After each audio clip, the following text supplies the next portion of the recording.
For the first time in 7 weeks, the agreed to humanitarian pause has brought some relief to the people in the Gaza Strip.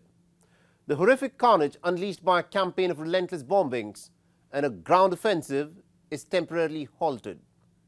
Now, Israelis captured by Hamas in the attack that took place on the 7th of October are being exchanged for Palestinian prisoners who've been languishing in Israeli prisons. But what does this mean to the larger trajectory of the war? Because the Israelis are clear. The humanitarian pause is only to exchange the Israeli hostages, and once this period of the humanitarian pause expires, Tel Aviv has said that it has its plans ready for the next stage of the war. Our next report gets you more details.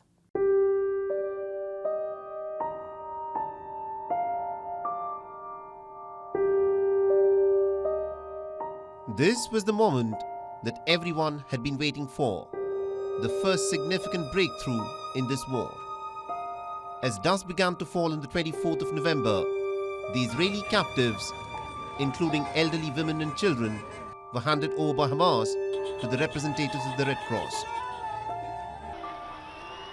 A convoy of buses and ambulances rode out of the Gaza Strip, and eventually the Israeli captives were brought back into Israel. The doctors who examined the released Israeli captives said that they are in good health. About half an hour ago, I was thrilled to be the one to receive 4 children, 3 mothers, and a grandmother to the best and most caring hands here at Schneider Children's Medical Center of Israel. Their physical condition is good, and they're currently undergoing medical and emotional assessment by the medical and psychological team here at Schneider's. Simultaneously, at the Israeli-operated Offer prison in occupied West Bank, the Palestinian women and children who'd been languishing in Israeli prisons were set free as part of the deal. As buses filled with the released Palestinians rolled back into places like Ramallah, there were scenes of cheering and celebration.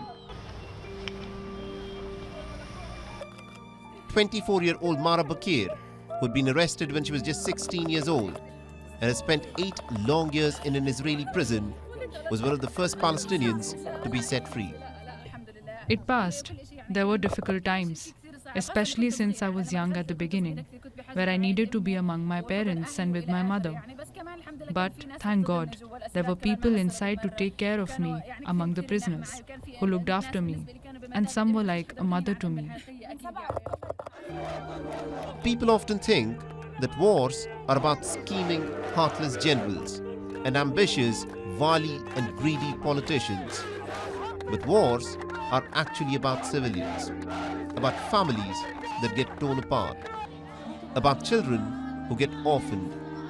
This video from the Schneider Medical Center in Israel will give you a glimpse of a family that was torn apart but was eventually reunited due to this humanitarian deal.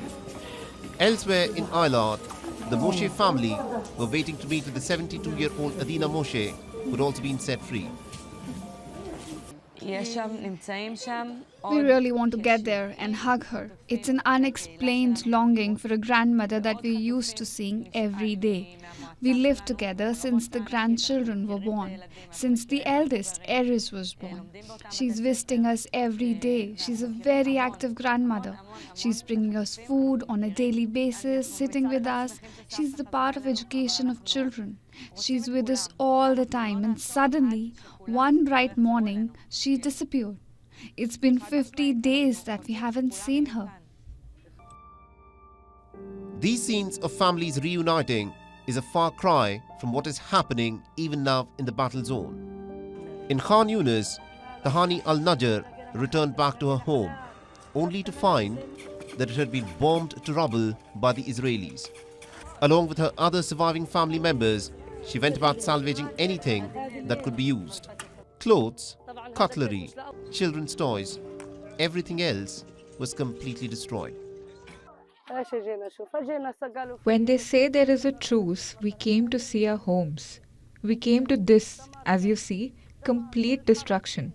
Every war, as you see, the house is destroyed. Every war. Till when will we suffer from destruction? Nakbas. Nearly 70 people of the family are gone, as well our neighbors and our beloved ones, a lot of loved ones. They were all martyred under the rubble of this house. Despite the 4-day military pause, the Gaza Strip is in the midst of a humanitarian catastrophe. Over 15,000 Palestinians have been killed, and 70% of all casualties are of women and children. The death toll of the Palestinian children alone has crossed the 6,000 mark. The health infrastructure of the Gaza Strip has been destroyed, and northern Gaza has been turned into a desolation. Spanish Prime Minister Pedro Sanchez, who along with the Belgian Prime Minister Alexander De Croo visited the Rafah border crossing, was categorical. The military pause, he said, is good, but what is needed is a permanent ceasefire. This ceasefire is a good step forward, but it's not enough. I think that the large majority of the international community agreed that we need a permanent ceasefire, humanitarian ceasefire. I think that the momentum has come for the international community, especially for the European Union and member states, to recognize the state of Palestine. And I think it would be important if many member states of the European Union we do it all together. But if this is not the case, of course, Spain will take their own decisions.